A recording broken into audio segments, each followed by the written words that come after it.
ஒருமுறை ராவணன் சிவனை அணுகி அவரை வணங்கி துதித்தார். அவனது பக்தியைக் கண்டு மனம் கவர்ந்த சிவன் அவன் விரும்பும் எதையும் அவருக்கு வழங்க அன்புடன் முன்வந்தார்.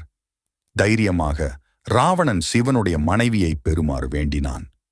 மனம் தளராத சிவன் சம்மதித்து அருகில் குளித்துக் கொண்டிருந்த பார்வதியிடம் வழி அனுப்பி வைத்தார். ராவணன் தனது பரிசை பெற புறப்பட்டபோது சிவனின் அனுமதி பார்வதிக்கு எட்டியது.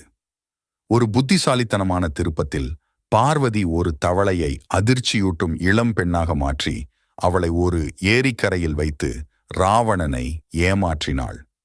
முட்டாளாக்கப்பட்ட ராவணன் உருமாறிய தவளையை பார்வதி என்று நம்பி அவளது உண்மையான தோற்றத்தை பின்னர் கண்டுபிடித்தான். ஏமாற்றப்பட்டாலும் மண்டோதரி அழகாக இருந்தாள். பின்னர் இலங்கையின் ராணியானாள். அனைத்து ஆதரவுக்கும் நன்றி. தயவு செய்து சப்ஸ்கிரைப் செய்யுங்கள்.